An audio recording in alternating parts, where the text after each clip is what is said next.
পিতা ইব্রাহিম আলাইহিস সালাতু ওয়াস সালাম 80 বছর রব্বুল আলামিনের কাছে ফরিয়াদ করেছেন, রব্বি হাবলি মিনাস সলিহিন, রব্বুল আলামিন আপনি আমাকে একটা সন্তান দেন। শেষ পর্যন্ত রব্বুল আলামিন তাকে একটি সন্তান দিয়েছেন, পুত্র সন্তান। সেই পুত্র সন্তানের নাম হলো হযরত ইসমাঈল আলাইহিস সালাতু ওয়াস সালাম। হযরত ইসমাঈল আলাইহিস সালাতু ওয়াস সালামের প্রতি, যেহেতু ইসমাঈল আলাইহিস সালাতু ওয়াস সালাম হযরত ইব্রাহিম আলাইহিস সালাতু ওয়াস সালামের সন্তান, এই সন্তানের প্রতি হযরত ইসমাঈল আলাইহিস সালাতু ওয়াস সালাম 12টি কর্তব্য অর্থাৎ 11টি কর্তব্য পালন করেছেন। যেহেতু আমাদের নবী ইব্রাহিম আমাদের পিতা ইব্রাহিম আলাইহিস সালাতু ওয়াস সালাম 11টি কর্তব্য পালন করেছেন, সেই জন্য আমাদেরও উচিত এই 11টি কর্তব্য আমাদের সন্তানদের প্রতি পালন করা। আমরা এখন এক এক করে এই কর্তব্যগুলো জানব। এক নম্বর কর্তব্য হচ্ছে সন্তানের অর্থবোধক একটি নাম রাখা। এটা হলো পিতামাতার কর্তব্য। সন্তানের সুন্দর একটা নাম রাখতে হবে। আজকে আমরা সন্তান জন্ম নেওয়ার পরে সন্তানের নাম রাখি কি স্বপন, সন্তানের নাম রাখি সবুজ, এরপরে নাম রাখি পাপিয়া, এরপরে আপনার মিহাদ।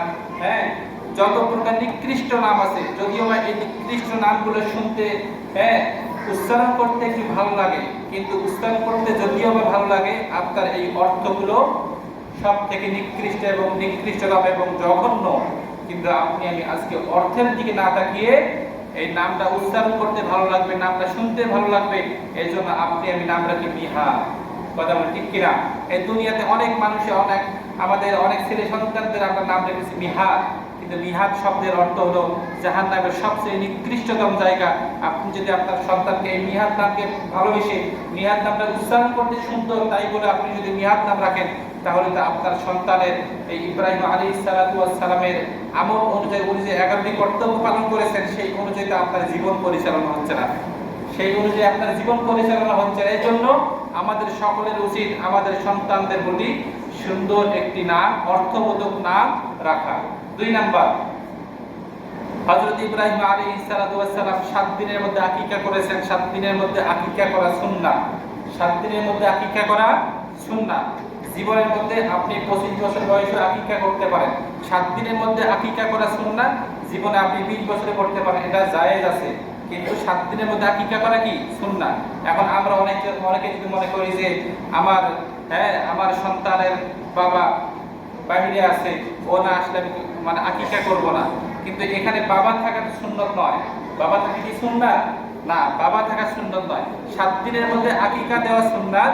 আপনি জীবনে 10 বছর বয়সে যদি আপনার ছেলে মেয়ের ঈমান আকীকা দিয়ে থাকেন, সে আকীকা কি হয়ে যাবে? গ্রহণযোগ্য, কবুল হয়ে যাবে। এই জন্য 7 দিনের মধ্যে আমরা সকলে আকীকা দেওয়ার চেষ্টা করব।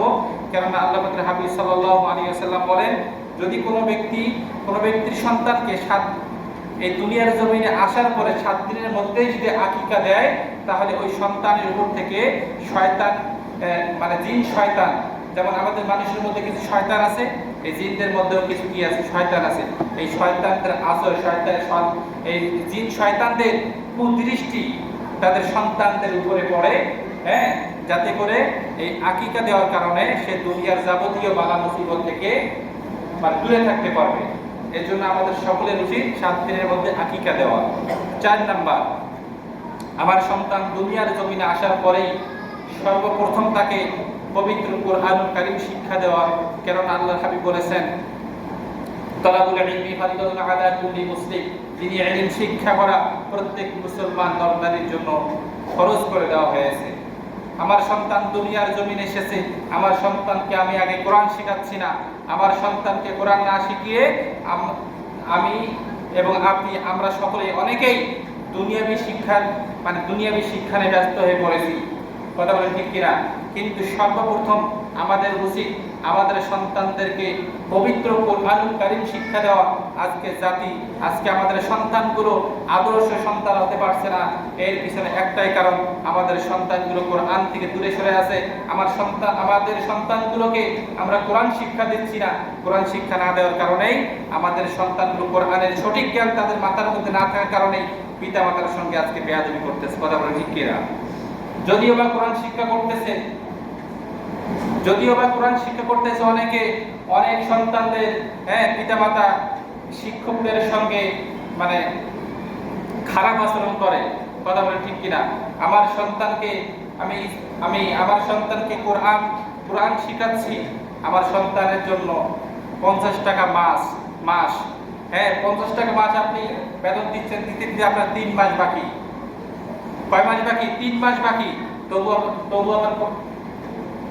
তবু কত টাকা মাস? 50 টাকা মাস।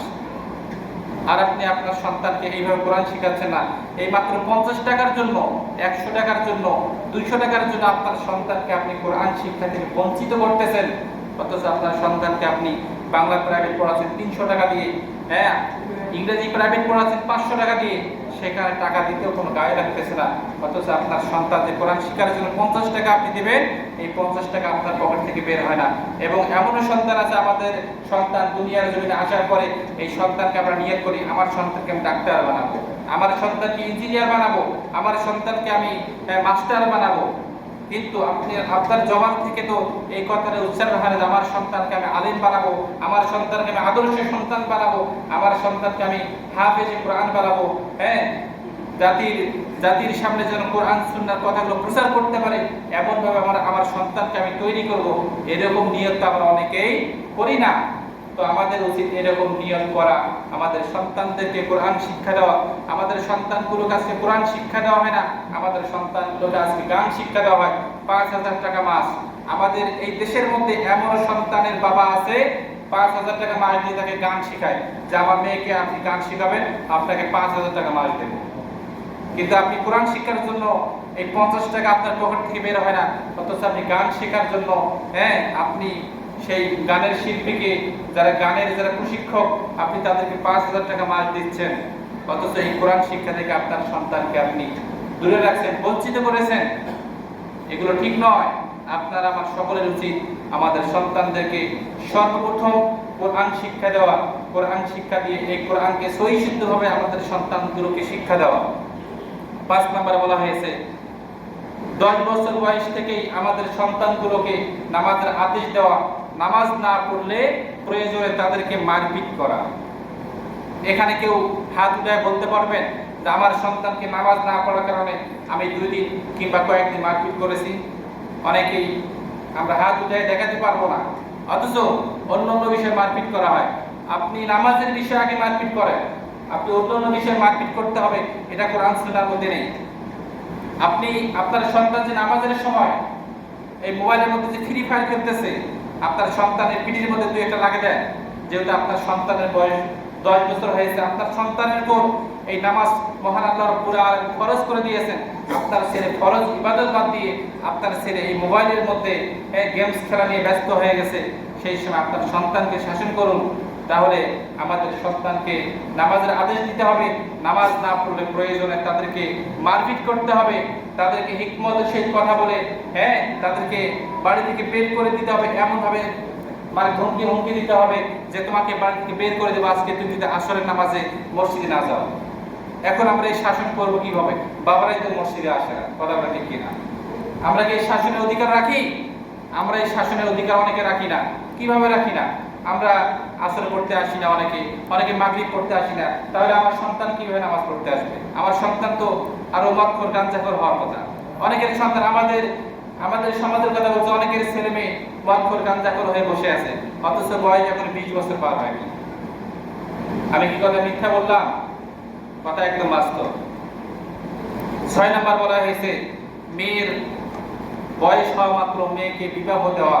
আমাদের সমাজের দিকে আজকে অনেক পরিবারের দিকে লক্ষ্য করুন, 12 বছর 13 বছর পার হয়ে গেছে, বিবাহ দেয় না।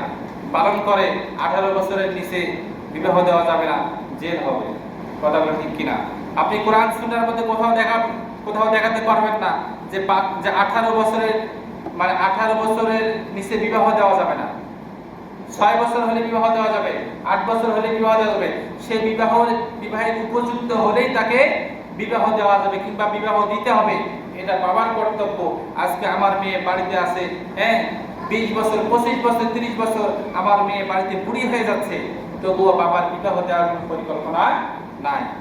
কথা বলে ঠিক কিনা? এরকম সন্তান আমাদের পরিবারের মধ্যে, প্রত্যেকটা সমাজেই, প্রত্যেকটা গ্রামে, প্রত্যেকটা ইউনিয়নের মধ্যে এরকম পরিবার আছে। তাদের উচিত, আপনার মেয়ের বয়স হয়েছে, আপনি আপনি বিবাহ দিলে আপনার মেয়ে দুনিয়ার সকল গুনাহ থেকে হেফাজত থাকবে।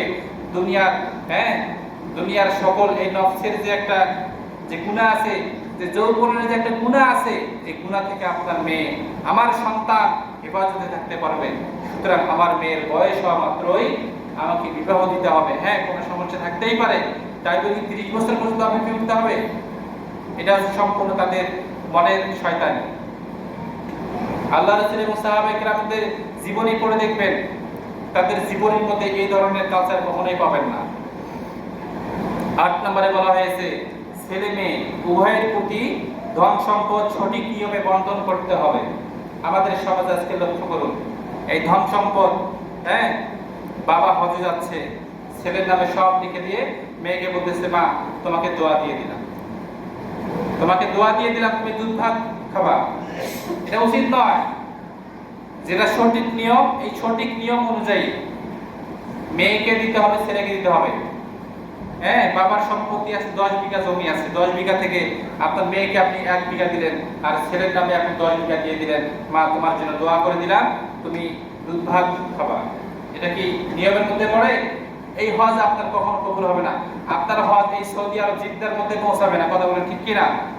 এটা কি আপনার হজ হচ্ছে? আপনি মানুষকে, আপনার কলিজার টুকরা সন্তানকে আপনি ঠকায় আপনি সেই মক্কা মদিনা সফর করতেছেন, বিভিন্ন দেশ সফর করতেছেন, ওখানে গিয়ে দোয়া করতেছেন রব্বুল আলামিন আপনার মেয়ে, আমার মেয়েকে তুমি কবুল করে নাও।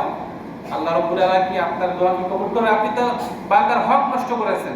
আপনি বান্দার হক মেরে আপনি সেখানে মক্কা মদিনা সফর করতে গিয়েছেন। আপনার ইবাদত কিভাবে কবুল হবে? আগে বান্দার হক আদায় করুন। বান্দার হক আদায় করার পরে আপনাকে আমাকে খরচ কাজ করতে হবে, সেই মক্কা মদিনা সফর করতে হবে।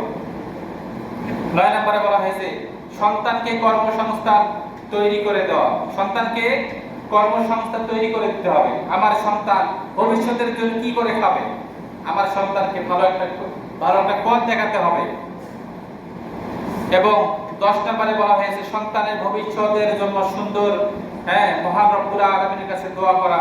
এবং 11 নম্বরে বলা হয়েছে, রাগের কারণে সন্তানকে কখনো অভিশাপ না দেওয়া, যেটা আমাদের মধ্যে অনেকের মধ্যে আছে। সন্তানরা একটু ভুল করলেই মানে বলি যে তুই রাস্তায় পড়ে মরবি, এরকম বলি কিনা? আচ্ছা, আপনি যে এই কথাটা বললেন, এটা আমাদের ক্ষেত্রে বললাম, মা বোনদের ক্ষেত্রে বলি। মা বোনেরা তো আরো অকথ্য ভাষায় গালিগালাজ করে মেয়েদেরকে, সন্তানদেরকে। আচ্ছা, মহান রব্বুল আলামিন যদি সেই তাদের এই মুখের বাক্যটা যদি কবুল করে নেন, তাহলে আপনার সন্তানের অবস্থাটা কি হবে বলেন? আল্লাহ তো কবুল করতেও পারে, যেহেতু পিতা মাতার দোয়া কবুল হয়ে যায়। অনেক মা বলে যে তুই বাড়িতে আমাদের কথা শুনিস না, তোর জীবনে ভালো হবে না। আচ্ছা, আল্লাহ যদি এই কথাটা যদি কবুল করে নেয়, আল্লাহ তো কবুল করতেও পারে, ঠিক কিনা? এই জন্য সন্তানদের জন্য ভবিষ্যৎ সুন্দর সুন্দর কামনা করা এবং মনের মধ্যে রাগ আসলে তাদেরকে অভিশাপ না দেওয়া। এই অভিশাপ দেওয়া থেকে বঞ্চিত দূরে থাকবেন। অভিশাপ দিবেন না কখনো। আমার সন্তান, আমার রাগ উঠতেই পারে, আমার সন্তানকে বুঝাবো, কিংবা রাগ উঠেছে আপনি বসে পড়ুন, বসলে আপনার রাগ ঠান্ডা হয়ে যাবে।